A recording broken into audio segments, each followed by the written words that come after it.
Olá, amigos! Sejam todos muito bem-vindos ao podcast Pausando a Programação. Aqui nós falamos sobre carreira, trajetória e os assuntos do momento da área de TI. Eu quero começar agradecendo os nossos patrocinadores. Oakmont Group, especialistas em cibersegurança. Advanced Informática, a sua consultoria em produtividade, segurança e nuvem Microsoft. Mundo 365, o seu parceiro de sucesso em tempo integral. Y-Tech, sua TI, nossa prioridade. Estúdios Vida Moderna, torna o seu podcast em realidade. BTO, serviços gerenciados de TI. E Uniker, a plataforma de CSP com as suas regras de negócio. Eu quero aproveitar e convidar você para seguir o Pausa na Programação nas redes sociais e se conectar com a gente nas plataformas de áudio e vídeo. A gente está em todas. Todos os dias tem muito conteúdo bacana para você lá.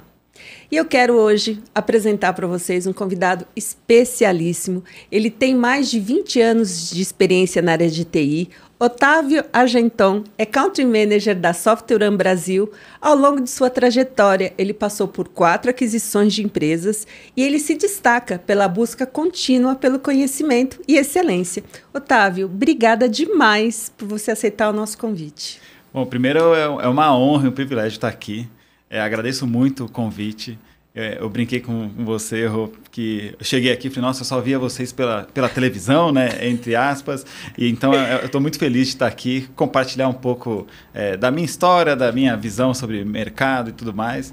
Então, espero que a gente tenha um ótimo papo, tenho certeza que vai ser muito legal e espero que todo mundo acompanhe aí com a gente. Gente, não tem como não ser legal, porque ele é gente boa demais. A gente aqui, assim, um bastidor aqui, tá eu e o Otávio aqui e tal. Aí o pessoal que trabalha na produção aqui, e aí, vamos, né, gente?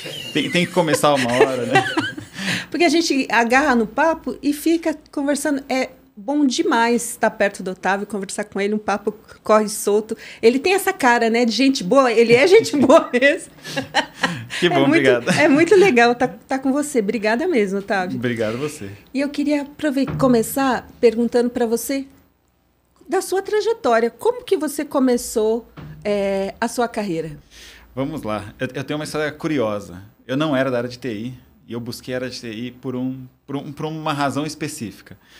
Eu jogava futebol. E jogava futebol profissionalmente, ou pré-profissionalmente, como o pessoal diz, jogando futebol em alguns clubes aqui do Brasil. Menino Otávio? Eu tava quase lá. Imagina ter o Otávio Day, que nem tem o Ney Day, não tem? Eu tenho o Otávio Day.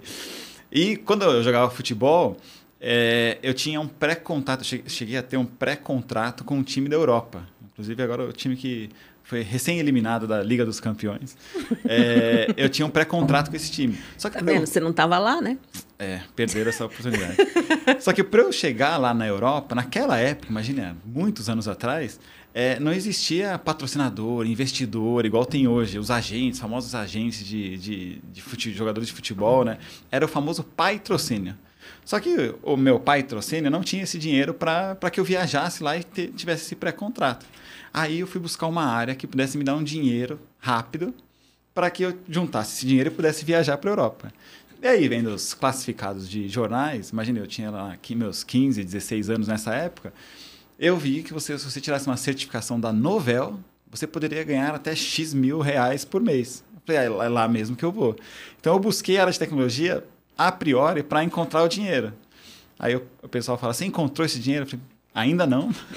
Talvez se eu estivesse jogando futebol, eu estaria lá com mais. Não dá para saber. Mas brincadeiras à parte, foi por isso que eu entrei na área de tecnologia. E aí entrei fazendo de tudo. Eu fazia ajustes em computador, manutenção de computador, depois fui service desk, enfim, e fui crescendo na minha carreira e trabalhando em várias empresas aí. Conta pra gente dessa trajetória. Então vamos lá. Bom, você citou na minha apresentação aí que eu fui adquirido 4 vezes, né? E isso é engraçado. Agora contando, porque quando você está sendo adquirido é um pânico, porque você fica preocupado, o que vai acontecer com você e tal. Eu comecei trabalhando numa empresa chamada Trilha. A Trilha era uma empresa de call center. E trabalhando lá, eu trabalhava como administrador de rede já buscando ter certificações dentro da área de tecnologia, principalmente em Microsoft, que era mais onde eu estava inserido. E essa empresa ela foi comprada por uma empresa chamada Atento, uma empresa Atento grande, de call center, presente no mundo todo e tudo mais. E comecei a trabalhar na Atento como administrador de rede. Passado assim, um tempo, eu fui para Quaker. Lembra das aveias Quaker? Aveia? Isso, exatamente. Fui trabalhar lá na Quaker, cresci bastante lá, foi bem legal lá, conheci muita gente, tive uma trajetória bem legal lá, até que eu fui adquirido pela Pepsi. A Quaker foi adquirida pela Pepsi. Então, passei por mais uma aquisição, ou seja, mais uma empresa chegando e comprando a operação aqui. No caso da Quaker, foi uma operação no mundo todo. E aí, passei a trabalhar na Pepsi. Quando eu estava trabalhando na Pepsi, eu conheci o mundo de consultoria.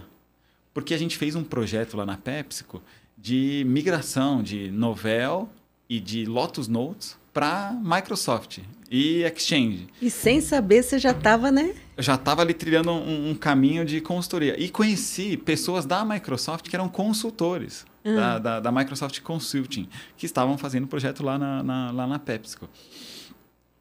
Nessa interação com eles, eu entendi que eu me apaixonei pelo mundo de consultoria. Falei, putz, esse negócio de estar no mesmo cliente ou na mesma empresa todos os dias, vivendo o mesmo ambiente todos os dias, não é muito comigo. Eu gostaria de ver vários clientes diferentes, vários ambientes diferentes, vários desafios diferentes. E comecei a buscar alguma coisa na área de consultoria. E aí foi que eu fui para uma empresa chamada 2S, Inovações Tecnológicas, do meu grande amigo Carneiro e do Pedro. Eles me chamaram para trabalhar lá. Aí você imagine, eu tinha 20 anos na época, então faz um tempão que eu tô nessa jornada aí. Chegando numa empresa, imagine eu convencendo meu pai, que eu já tinha tido uma discussão com ele porque eu deixei de ser jogador de futebol porque eu não consegui ter o dinheiro para viajar. Aí o meu pai, naquela época, 20 anos atrás, você imagine, 24 anos atrás, eu trocando uma multinacional americana, que era a PepsiCo, para entrar numa empresa local brasileira de dono que tinha 25 funcionários. E eu lembro naquela época que eu deixei de ser CLT para ser PJ. Naquela época ainda ser PJ era uma coisa bem difícil de acontecer, né? Então você imagina a discussão que eu tive com meu pai aí nesse sentido. Só que foi a melhor decisão da minha carreira. Porque primeiro eu cheguei num lugar que não era uma empresa grande, só que eles tinham o DNA de ser muito especialista. Nós somos aqui os especialistas, você precisa dos Jedi de tecnologia, eles estão aqui. Eu entrei lá, conheci algumas pessoas que eu falei, olha as certificações que esses caras têm. Eu cheguei lá todo pimpão com as minhas 5 certificações, eu conheci um cara que tinha 45, tinha o maior nível na Cisco, o maior nível na Microsoft, eu tinha MVP lá, falei, eu não sou ninguém aqui. E que bom, aprendi tanto lá. E cresci bastante lá. Em 2014, então imagina, eu entrei lá em 2001, em 2014 essa empresa foi vendida por um grupo alemão. Então, mais uma vez, eu fui adquirido. Aí eu brinco que a gente virou alemão do dia para a noite, que aí um grupo alemão chamado Comparex comprou essa empresa. E a gente, mais uma vez, ficou nessa situação de ser comprado, como se integra essa empresa e tudo mais. E aí, na Comparex de 2014 até 2018, 2019, também muita coisa aconteceu na minha carreira. Eu deixei de ser da área técnica. Então, imagina, eu era consultor, virei gerente de serviços, gerente de PMO, eu já era diretor de serviços quando a Comparex adquiriu a 2S. Lá na Comparex, que eu fui para a área de vendas. Sabe aquela famosa briga que tem na área de vendas com a área de delivery? Eu era o de delivery que falava, o pessoal de vendas não sabe vender. Eu vou lá na área de vendas mostrar como é que faz para vender serviços, né, na área de tecnologia aqui. Quando eu fui para a área de vendas, óbvio, a realidade não é essa. Não é tão simples assim, né? Eu não fui lá ensinar ninguém. Pelo contrário, eu aprendi um monte lá também. Mas foi uma história bem legal que a gente conseguiu crescer bastante. E aí, lá em 2016, aí eu virei Country Leader. Então, estou nessa jornada de Country Leader já faz quase 10 anos, né? Até que 2018, mais uma aquisição. A gente foi adquirido pela SoftwareOne e aí a gente deixou de ser alemão, viramos suíços agora. Então, estamos nessa jornada desde 2018, 2019 ali na SoftwareOne. Então, assim, muita coisa aconteceu nos últimos 25 anos Não estou na seleção, não estou jogando bola. Jogo bola às vezes, mas o futebol agora é só de recreação com meus filhos e super focado e com uma carreira aí na área de tecnologia que ainda tem muita coisa para acontecer. Então, usando o jargão do futebol, você é pé quente, né? Porque onde você chega, o negócio, né, cresce, toma uma proporção e é adquirido. Então, parabéns. Tem casos curiosos, porque quando você é adquirido, primeiro, normalmente você é adquirido porque você é menor do que a empresa que está te comprando. Então, isso gera uma ansiedade, gera medo na equipe toda. Então, queira ou não, eu acabei virando especialista em aquisições, justamente porque eu era adquirido muito. Então, projetos de aquisições, de M&As, que a gente chama, né? Eu sou muito consultado justamente porque eu sei o que se passa na cabeça de quem é comprada. Porque normalmente se preocupa muito na empresa que vai absorver a empresa que foi adquirida. Só que quem está pensando lá do outro lado, de quem foi comprado, de quem foi adquirido, quem são os talentos que estão lá, como que você vai lidar com isso, como que você vai lidar com os clientes, que comunicação que você tem que fazer para os seus parceiros, enfim. Então, acabei ganhando bastante experiência nisso. Tive um pouco de sorte também, acho que faz parte do processo, mas é interessante, porque o mundo hoje vive de M&A, né? Muitas empresas estão sendo compradas, muitas empresas estão sendo vendidas e eu consigo auxiliar aí algumas dessas empresas nesse mundo aí de aquisições. Otávio, nesses 25 anos que você está aí na área de TI, quem são as pessoas que inspiram você? Olha, as pessoas que me inspiram, assim, eu tenho poucas, eu vou dizer assim, que eu olho e falo assim, putz, eu aprendi muito com essas pessoas e elas têm um caminho que eu gosto muito. Eu citei aqui o Renato Carneiro. Renato Carneiro, ele é o dono da 2S. A 2S existe ainda, a 2S Inovações Tecnológicas, fazendo muita coisa na área de networking e tal. Quando eu comecei a trabalhar lá, eu era um menino, eu tinha 20 para 21 anos lá.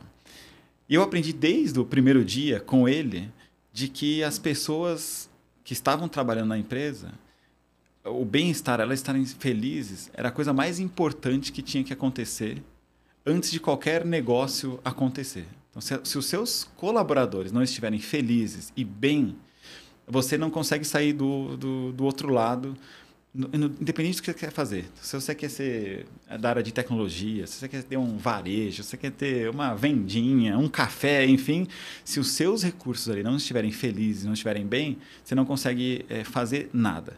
Então, eu aprendi isso muito com ele. Então, a gente tinha sonho lá de, sei lá, ter certificações de Great Place to Work, por exemplo. Putz, isso aí só empresa grande tem, né? A gente tinha lá na 2S certificações de Great Place to Work, uma empresa com 50, já estava um pouco maior, 80 funcionários. Sempre com essa filosofia. Então, ele tinha uma visão sobre pessoas assim muito grande. E naquela época não era tão comum isso, né, Otávio? Não. E essas aquisições que eu fui passando, o ambiente não era esse. Então, o ambiente de trabalho era um ambiente de chefe e empregado, assim, essa questão de liderança, de se inspirar em alguém, tudo era mais difícil. Eu vivia num mundo ali que era mais quadradinho. Aí, quando eu chego num lugar assim que encontro uma pessoa dessa, e você vê que a cultura da empresa... Então, assim, eu cito o Renato Carneiro, porque eu acho que ele é o grande líder disso, só que a cultura da empresa, eu tive outros gestores lá, que eu continuo encontrando até hoje, todo mundo vive exatamente o mesmo. Até que tem uma comunidade ex-2S, que o pessoal bate asa e vai, né, vai voando, que ela é muito forte ainda, porque todo mundo se identifica com esse tipo de filosofia e de cultura. Então, ele é um que me inspira bastante. E eu tenho uns outros aí que me inspiram na questão de visão, de futuro, de inovação. Então, assim, eu tenho alguns que me inspiram bastante. Eu tenho uma professora chamada Cíntia, lá de Harvard, que me ensinou um monte, foi minha mentora em um monte de coisa. Então, assim, ela é conselheira de grandes empresas, assim, mundo afora. E ter o privilégio de ser mentorado por ela é uma coisa que é muito legal também. Já que você puxou o assunto Harvard, como é que foi a decisão de fazer esse curso, ir lá para fora estudar? Não conta de lá, conta só a decisão, por enquanto. A decisão foi o seguinte, eu sempre... eu tenho uma carreira já longa, você aprende um monte de coisa, vivendo na prática. Eu tenho um grande amigo também, uma pessoa que me ensinou muita coisa, André Fernandes, fundador da Software One aqui no Brasil e na América Latina. Ele sempre citava que as coisas que a gente estava fazendo dentro da Software One eram um MBA de graça, ou a gente estava, inclusive, recebendo para fazer aquele MBA. O conhecimento ele sempre é muito bom você adquirir na prática. Só que, obviamente, quando você olha Harvard lá, ou MIT, essas grandes escolas, assim, essas grandes instituições de ensino, você vê que tem filosofias e coisas diferentes que você pode aplicar no seu dia a dia. Então, eu sempre mirava aquilo ali como um objetivo de vida. Putz, um dia eu quero estudar lá, porque eu acho que eu vou aprender um monte de coisa. E talvez, indiretamente, eu vou ter outros benefícios estudando lá. Então, eu comecei a entender o que eu poderia agregar na minha vida, na minha carreira profissional, ou com os meus colaboradores, tendo Harvard no meu currículo, como conhecimento. E comecei a fazer um trabalho dentro da empresa, para mostrar o quão importante isso poderia ser para a empresa, não só para o Otávio. Falei, putz, o Otávio vai ganhar esse conhecimento. Mas e a empresa? Que a empresa vai se beneficiar com isso tudo? Então, foi aí que eu fui atrás, foi aí que eu me apliquei, a empresa apoiou pra caramba, porque ficar muito tempo fora é complexo para a empresa. Você é o líder de uma subsidiária aqui no Brasil. Na época eu estava atuando no México também. Como que você larga isso para ficar fora 4 meses? Então a empresa teve que apoiar bastante para que isso acontecesse, né? E tem a questão da família também, né? Tem. Esse foi dura, uma decisão dura. Porque não é simplesmente ir estudar, né? Você tem que estudar, mas tem todo um ecossistema em volta de você, né? E assim, o pessoal me falava antes, você vai lá, você vai ter pouquíssimo tempo para fazer interação com o mundo de fora. Porque lá, literalmente, foram 12 horas de aula por dia, menos de domingo. E você imagina você ficar lá meses fazendo isso. Então, você tem pouca interação. Então, assim, a minha esposa, obviamente, ela foi essencial nesse processo, porque meus 2 filhos, eu tenho um filho de 9 e um filho de 7, ficaram aqui, ela também. Então, ela foi essencial. Os amigos e familiares também foram essenciais para apoio e tudo mais. E a empresa também foi essencial, porque eu fiquei off total, assim, porque o negócio, assim, a gente sabe que não é barato fazer um negócio desse, ele é muito custoso. Então, você tem que estar lá se dedicando, sim, 1000% para absorver tudo que tem ali, para depois você trazer aqui de volta e compartilhar isso com o máximo de pessoas possíveis, né? E como é que era você falou 12 horas estudando, mas 12 horas com pessoas do mundo inteiro. Do mundo inteiro. Então, e é engraçado. E a comunicação assim, disso tudo, né? Por mais que fale inglês, um fala inglês com sotaque daqui, outro sotaque dali. Foi divertido, para falar a verdade. Porque assim, quando eu fiz a aplicação, falei assim, putz, eu quero estudar lá. Não basta você só pagar e fazer uma inscrição que você vai estar lá. Eu passei por um processo de 6 meses de aprovação. Uau! Inclusive, eles entrevistaram pessoas da Software One e ex-gestores meus para entender se eu tinha o perfil exato para estudar lá. Então, o processo seletivo ele é muito longo. E durante o processo seletivo, sempre vinha essa informação. Falou assim, olha, é complexo, ele exige muito, você tem que estar preparado para isso. Eles faziam e refaziam essas perguntas várias vezes para que você tivesse lá, assim, ó, certeza que você vai lá, vai ser assim. E, enfim, fui aprovado e fui. Quando você chega lá, é uma doideira, assim, porque você já conhece algumas pessoas que tem alguns módulos online que você faz, que eu fiz aqui pelo Brasil mesmo. Então, já conheci parte do grupo que eu ia trabalhar.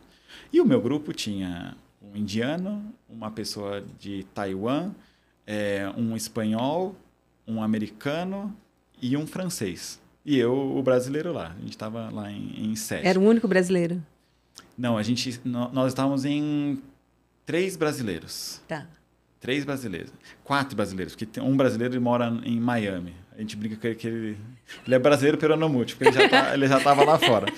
Mas 4 brasileiros somente num grupo de 150 pessoas, que era o grupo dali. E é legal que era um curso que ele chama AMP, Advanced Management Program, que ele é considerado talvez o nível... Talvez não, ele é considerado o nível mais alto de Harvard. Então, isso também era uma coisa diferente, porque você estava no campus, você chegava lá no campus com o seu crachá, os estudantes de Harvard vinham falar com a gente, porque você, putz, vocês estão no mais alto nível daqui de Harvard. Como você conseguiu entrar aqui? Como vocês fizeram e tal? E, obviamente... bem... E é um curso voltado para CEOs de empresas globais. Então, assim, o papo... A gente estava lá, o CEO global da Coca-Cola, estava o CEO global da Bupa, estava o CEO global de um monte de empresa que você conhece as pessoas, você fala, putz, ó, com quem eu estou estudando, com quem eu estou discutindo negócio, assim. E o formato da aula é muito legal, porque por mais que sejam 12 horas ali dentro da sala de aula... Primeiro que você não entra com notebook. Não pode. É caderno, caneta e os cases. O estudo é baseado em cases. Então, eles te dão um case. Vou dar um exemplo aqui simples. Eles dão um case de um CEO que chegou numa empresa que estava buscando... Eu vou dar um exemplo aqui, que ele é público até, que é da Best Buy. O CEO da Best Buy foi contratado, que falou, a Best Buy está perdendo o mercado, está entrando os grandes e-commerce aí, famosos, e ninguém quer mais ir na loja da Best Buy. Para que ir numa loja da Best Buy se todo mundo está comprando online? E aí o CEO teve que ir lá dar uma reviravolta na Best Buy. E eles dão os dados da Best Buy da Best Buy no momento. Ó, perdendo venda assim, ó, como que está caindo caixa, EBITDA, lojas fechando, tal, não sei o quê, não sei o quê. E a discussão é o seguinte, traga para a aula o que você faria como CEO. Caraca! E aí eles dividem essas 150 pessoas em 75 para cada sala de aula. Então, você discute com 75 pessoas e outra sala de aula são outras 75 pessoas. E as pessoas vão dando sugestões e falando. Ó, na minha visão, eu faria isso. Sei lá, visitaria primeiro todas as lojas para entender, ou as maiores lojas para entender o que está acontecendo. Eu ia na visão do funcionário. Eu faria uma pesquisa de satisfação com os clientes. Eu entenderia, fazer um estudo... Enfim... um monte de discussão para entender qual era a solução, qual que era a solução que você daria para aquele negócio. E a sua participação na aula ela é super importante porque você tem que dar a sua visão. Para concordar ou não. Às vezes a pessoa fala, eu começaria, sei lá, falando com os funcionários. Aí o professor, ele é um mediador ali e é um cara que manja muito. Ele fala, quem concorda com ele?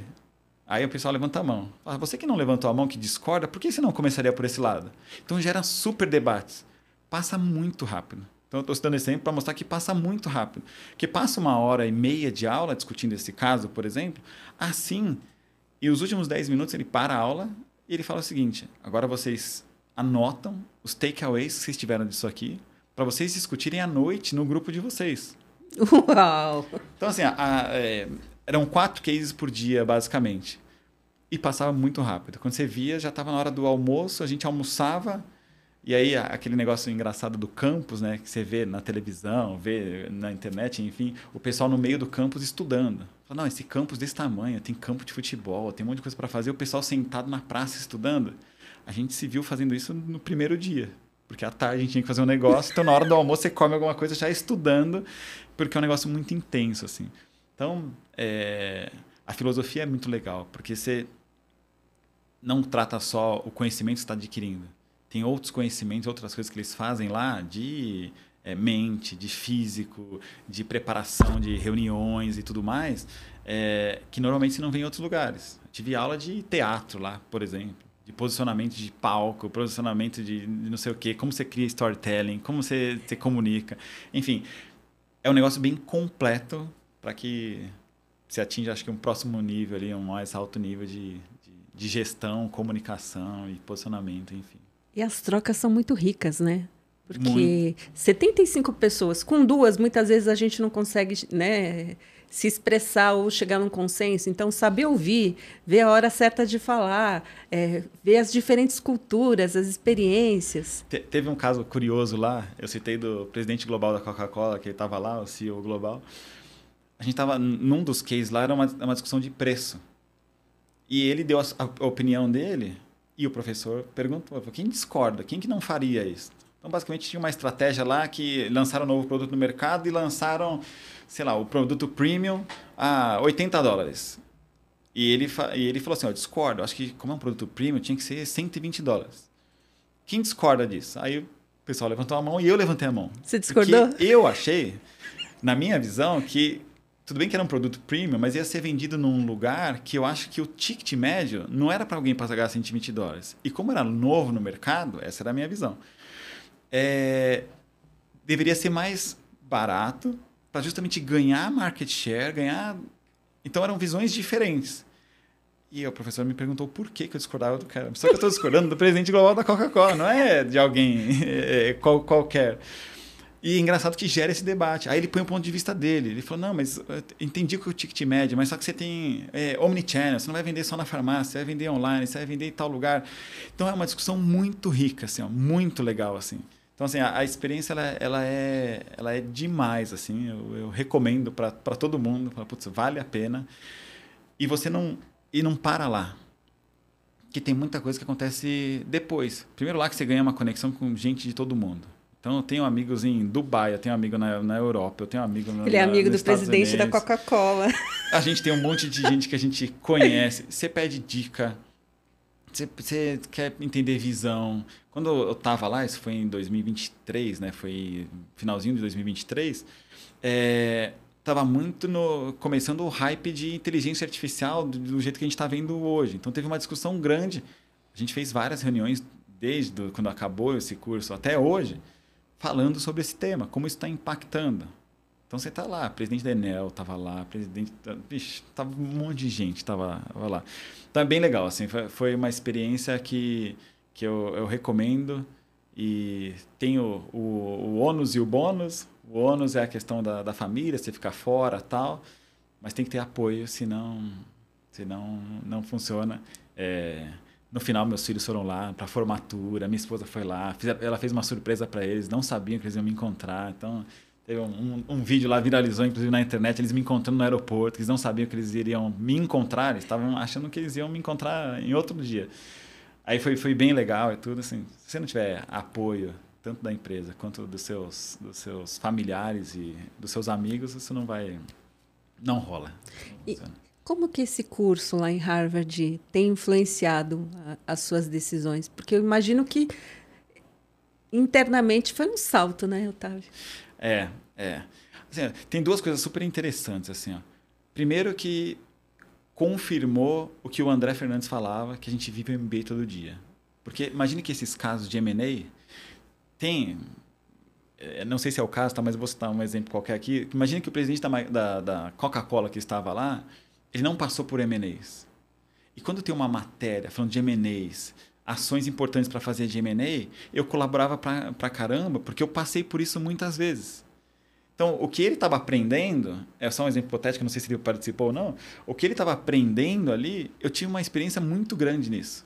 Então, isso foi legal. Primeiro, para chegar lá e mostrar assim, você também tem muito que contribuir, por mais que sejam pessoas gigantes que estejam lá, você tem muito que contribuir aqui. Então, isso foi muito legal. Que eu só cheguei lá e falei assim, nossa, eu vou aprender tudo de todo mundo, vou ser uma esponja aqui, porque vai ser ótimo.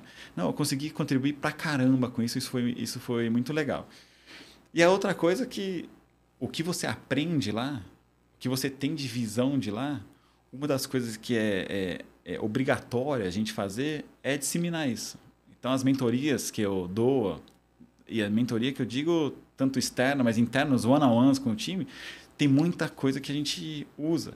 Estratégias para corrigir rota da empresa, por exemplo, a gente usa hoje dentro da companhia. E não usa só no Brasil, a gente usa fora, porque, obviamente, eu compartilhei esse conteúdo com mais gente, essas estratégias.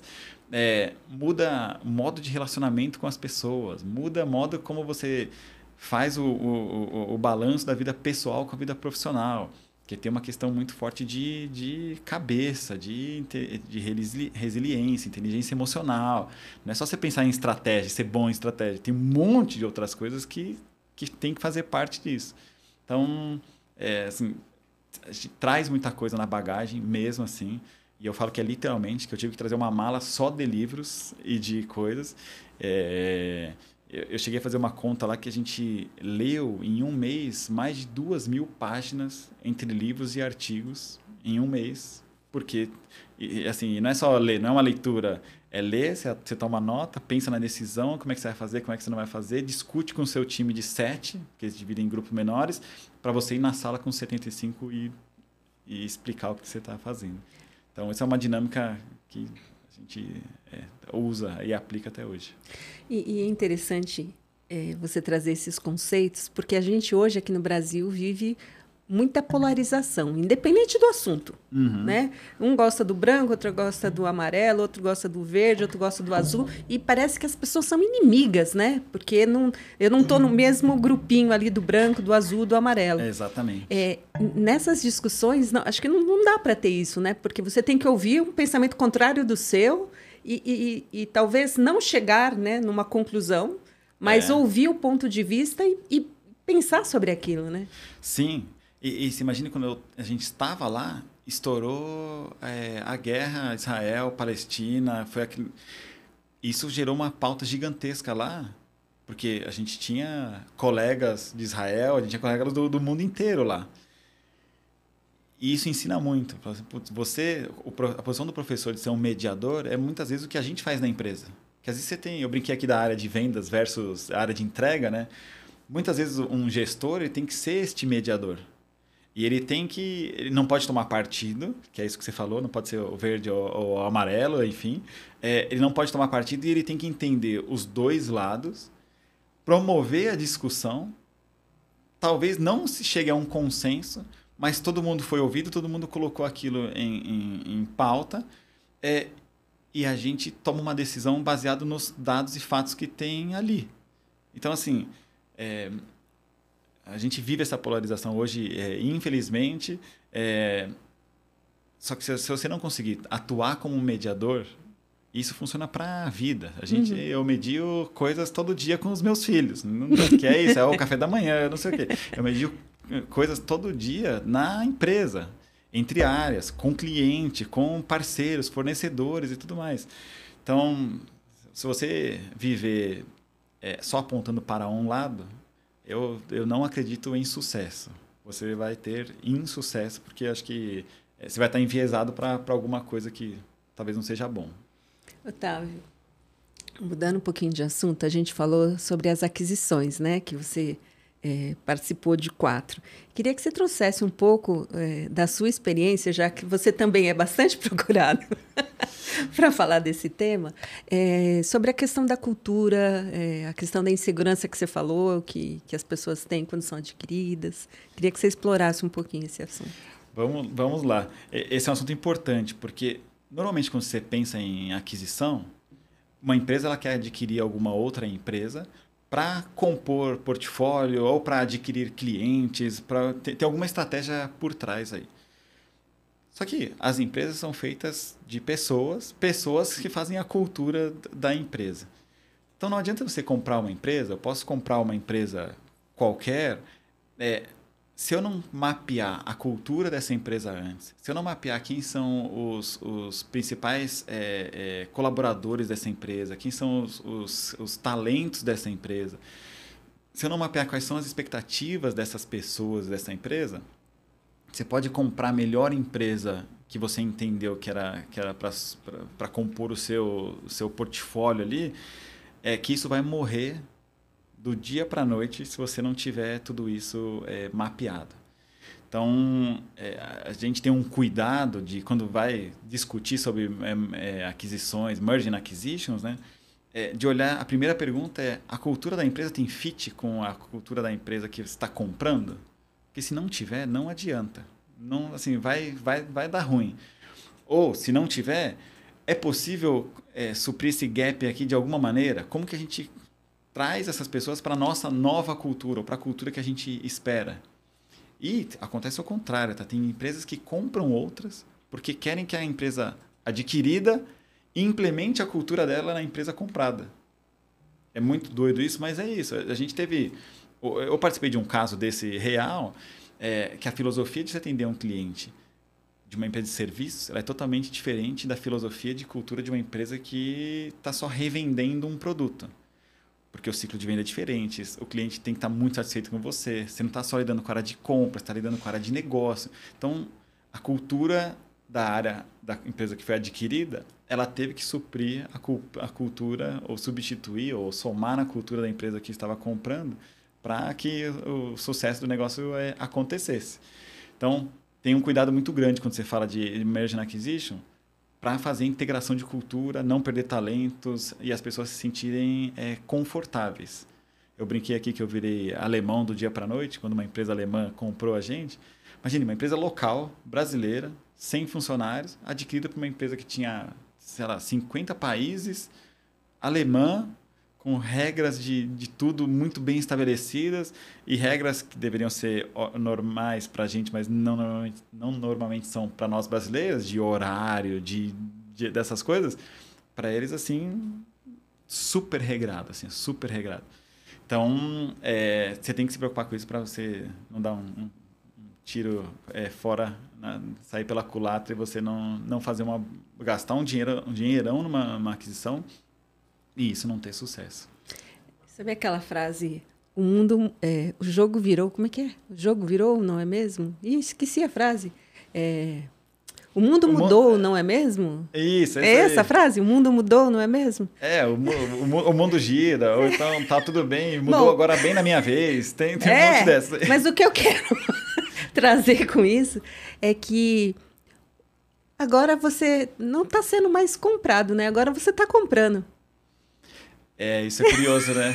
Porque é exatamente isso que tem acontecido. Porque a gente hoje está num nível de companhia que a gente já tem um portfólio bem estabelecido. Só que, obviamente, a gente identifica que tipo de solução, que tipo de coisa a gente pode trazer também para o nosso portfólio. E é muito mais rápido você crescer inorganicamente, que é basicamente comprando alguém, do que organicamente de contratar pessoas, formar áreas, divulgar para o mercado. Agora eu faço isso daqui. Então, você compra uma empresa, é muito mais fácil. Onde está a dificuldade aí? Identificar qual é a melhor empresa para você adquirir, se ela realmente tem todo esse fit que eu comentei agora há pouco com a sua empresa, para trazer. E aí, é isso que a gente tem feito. Então, a gente identifica oportunidades que a gente tem de melhoria, crescimento e atender melhor os nossos clientes, busca empresas no mercado. Então, nos últimos anos, a gente fez 2 aquisições aí bem boas para a gente e com esse foco, com essa preocupação de cultura, de entender a visão do cliente, comunicação muito bem feita, o que a gente ganha com essa aquisição, quais são os benefícios para os nossos clientes, para os nossos parceiros e tudo mais. Isso tem que ser muito claro para não dar ruim. Otávio, além dessas características que você comentou, acho que tem também um embelezamento, né, da empresa que você vai comprar. Sim. Né? Sem olhar assim só para a cultura e tal. Mas o que a empresa precisa ter para ela ser bonita, para ela chamar a sua atenção? Bom, eu falei de pessoas, né? Então tem que ter pessoas lá que podem fazer a diferença. E o chefe dessa empresa tem que estar muito satisfeito com ela. Quem que é o chefe dessa empresa? O cliente. Os clientes têm que estar encantados com essa empresa. E eles não podem estar seduzidos por essa empresa, porque é totalmente diferente. Eles têm que estar realmente encantados, atraídos por essa empresa para você conseguir medir esse sucesso. Então, você fala assim, putz, tem pessoas boas, tem clientes que estão satisfeitos, porque a solução é boa, porque o atendimento é bom, porque várias coisas funcionam, agregam valor para esse cliente. Isso, quando você olha isso já é um bom indicador. Às vezes, essas empresas, elas têm isso e às vezes o resultado não é bom. Você fala assim, putz, o EBITDA não é bom. Aí você fala, putz, então não vou comprar. Putz, depende. Nessa de você mediar e olhar todos os lados, talvez seja um problema de gestão, talvez seja falta de experiência, talvez tenha alguma coisa ali que está fazendo com que o EBITDA, só um medidor aí, seja ruim. Só que isso não descredibiliza a empresa na questão de encantamento do cliente, ter uma boa solução e tudo mais. Porque normalmente as empresas, quando vem alguém para comprar, fala assim, qual é o resultado financeiro dessa empresa? Está dando X milhões de EBITDA. Então a empresa é boa. Depende. Ela pode ser eficiente, mas pode ser que o cliente ele feche um contrato de 3 anos, depois de 3 anos ele vai embora e nunca mais volte porque está atendendo de uma maneira incorreta. Então aquele EBITDA positivo, ele pode ser só uma espuma, que a gente chama, que daqui a 3 anos ele vai deixar de existir e a empresa não vai tá boa. Então, não necessariamente os índices financeiros são os únicos que você deveria olhar na hora de fazer a aquisição de uma empresa. Então, lembrei da frase, o jogo virou, não é mesmo? Isso, é isso aí. Aí passa de ser comprado para ser comprador de empresas. Otávio, conta um pouco para a gente sobre a SoftwareOne. A SoftwareOne é uma empresa global, ela é uma empresa suíça, então ela é listada na Bolsa da Suíça. Ela é uma consultoria de tecnologia com um portfólio de serviços assim, grande, uma empresa que passou por uma transformação gigantesca.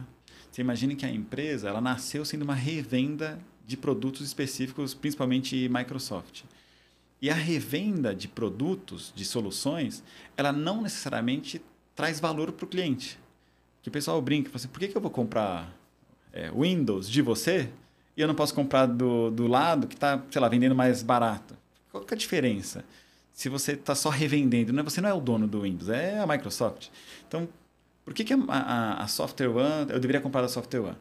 Então, a empresa começou a fazer uma transformação gigantesca no seu portfólio para fazer o seguinte, a gente não é mais um revendedor de software, e sim a gente é uma empresa de soluções. Por isso que a empresa começou a adquirir outras. Então, quando eu fui adquirido, eu era Comparex, foi justamente porque a gente era uma empresa de serviços. Então, a nossa cultura era uma empresa de serviços. No jeito que a gente media a empresa, era uma empresa de serviços. Do jeito que a gente olhava satisfação de cliente, era uma empresa de serviços. Então, a SoftwareOne se transformou nisso daí. Então, hoje a gente é uma empresa de serviços. Se você olhar para percentual entre licenciamento e serviços, nosso licenciamento hoje ele é muito maior do que de serviços. E antes era muito maior de licenciamento do que de serviço, porque basicamente a gente tinha pouquíssimo ou nem tinha serviço. Então, a gente está muito bem posicionado, a gente é líder do quadrante do Gartner, a gente tem boas coisas com o IDC, a gente tem um time todo local aqui no Brasil, então, obviamente, a gente tem gente espalhada para o mundo todo, mas tudo que a gente faz no Brasil, a gente faz com uma equipe local. Grande parceiro aí, Microsoft, AWS, Google e outros grandes. Ou seja, a gente está transformando a vida de um monte de cliente, procurando levar para esses clientes eficiência no negócio desses clientes. Então, a gente tem muita conversa com o CFO, a gente starta muita conversa para o CFO, fala assim, eu vou te economizar aqui, e aí a gente faz projeto de inovação com esse dinheiro que a gente salvar. Tudo bem?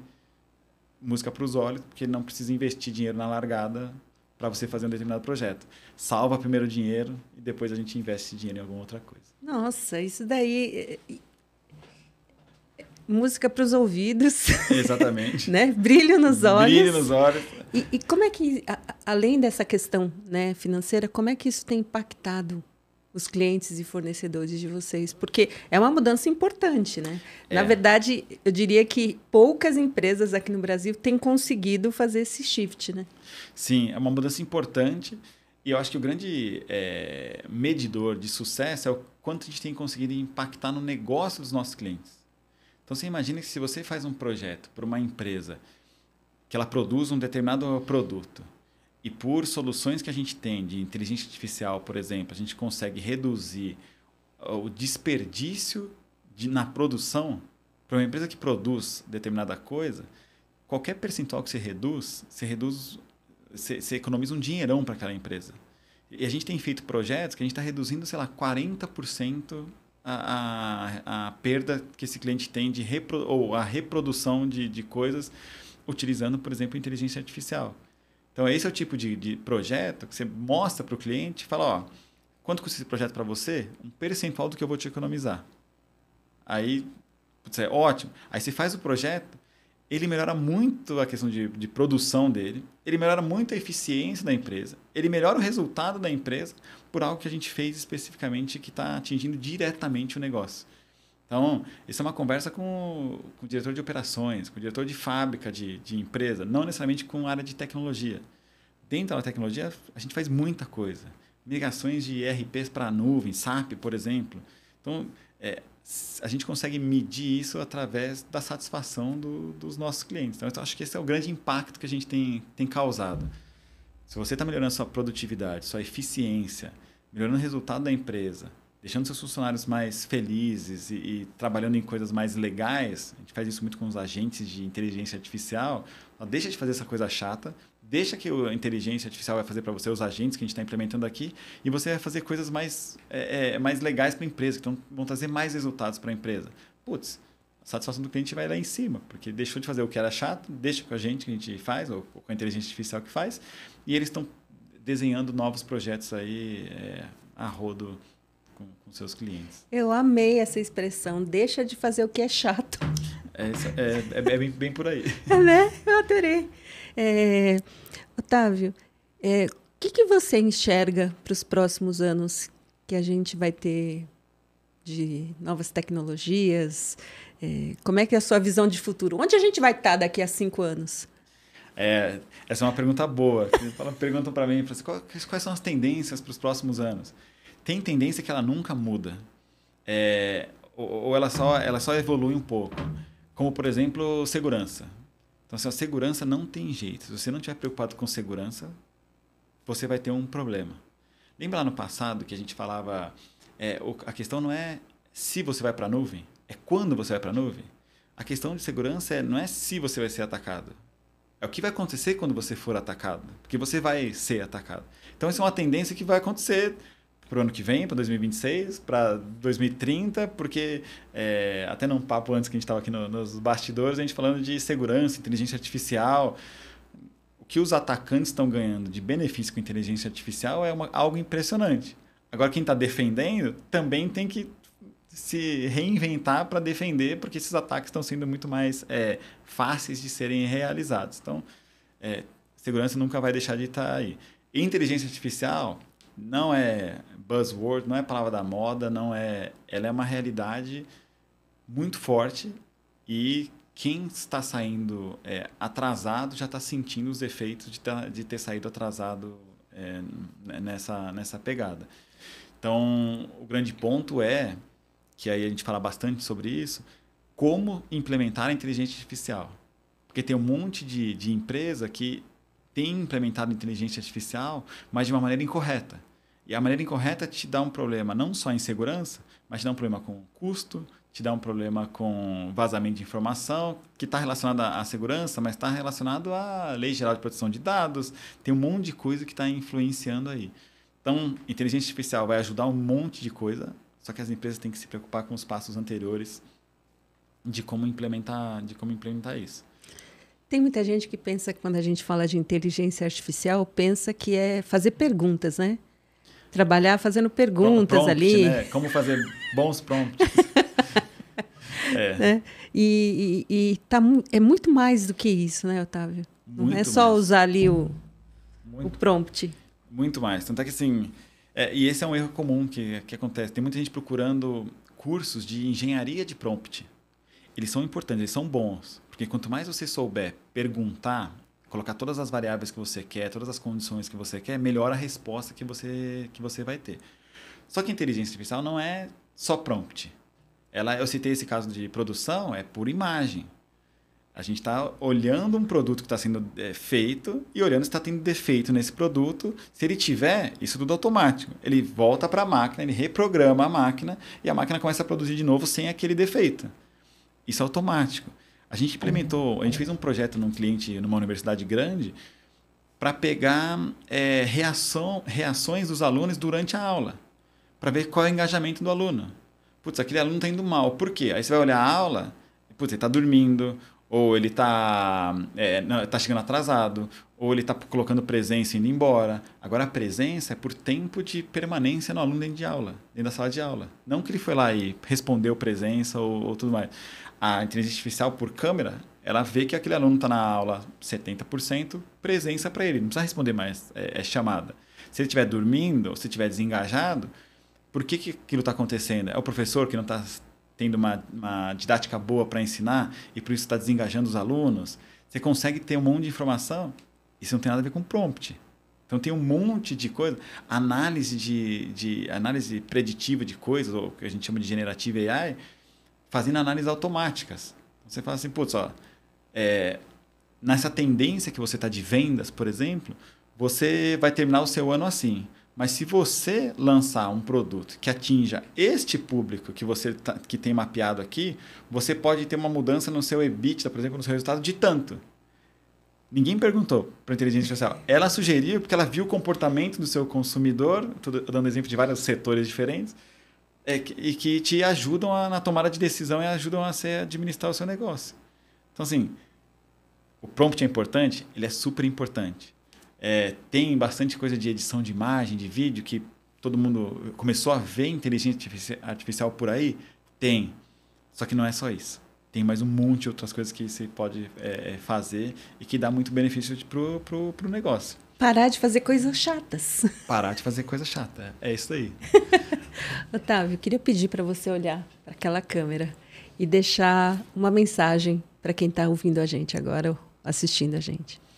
Boa. Acho que a mensagem principal que eu quero deixar aqui é você, gestor, você, membro de equipe, você, um contribuidor individual, nunca deixe de olhar para as pessoas que estão com você. Nunca deixe de olhar para o ser humano que está do seu lado. As empresas são CNPJs, mas são CNPJs compostos por CPFs. Isso às vezes pode parecer muito clichê, mas é a pura realidade. Eu brinco com o meu time lá que a gente pode... Hoje a gente é uma empresa de tecnologia, a gente pode ser uma empresa de varejo. Com o time que a gente tem lá, como a gente é unido, com o que a gente pode fazer juntos, o céu é o limite. Então, assim, cuidem das pessoas, olhem para as pessoas.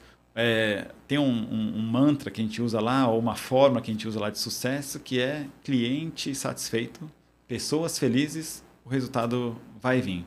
Então, não olhem para o resultado de primeira. Eu citei isso quando eu falei de M&A. Talvez o resultado da empresa não seja bom, mas o resto é bom e isso pode ser um decisor, um fator para a decisão. Então, pessoas.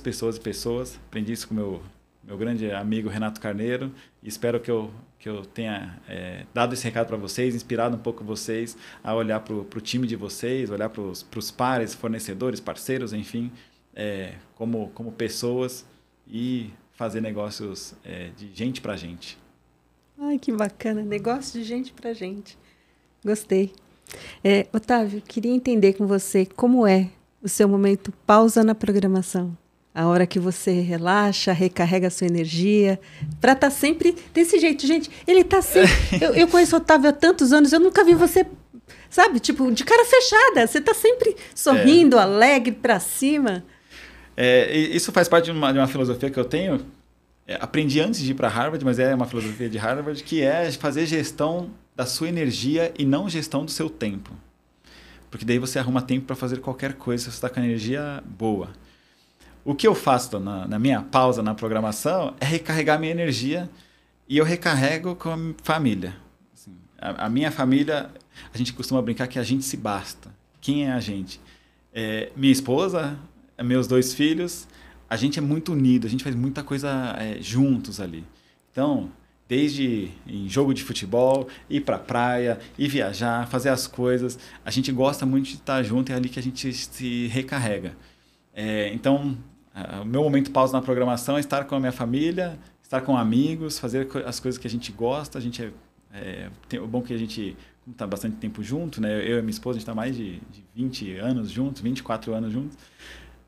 A gente tem os mesmos gostos, então isso é bom, porque você faz as coisas juntos e aí você traz os filhos se inspiram em vocês e a gente, na gente e a gente segue assim. Então, meu momento pausa na programação é família e nunca deixe de estudar, de continuar estudando. O mundo está mudando, as coisas acontecem.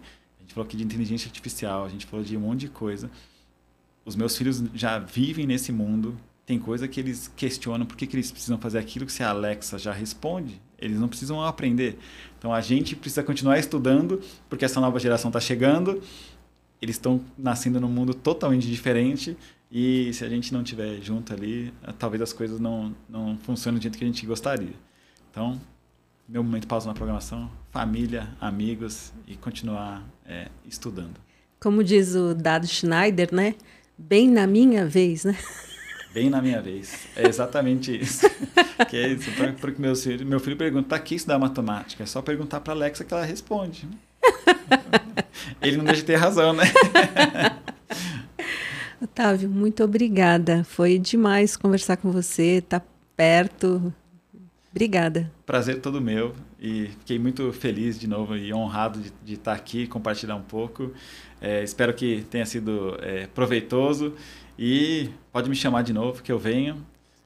Adoro trocar ideias, tem muita história, muita coisa que já passei nessa vida e que obviamente compartilhar, acho que a gente acaba inspirando, ensinando e também aprendendo com pessoal todo que está assistindo. Eu tenho bons amigos que trabalham na Softwan e eu vejo o quanto eles são felizes, né?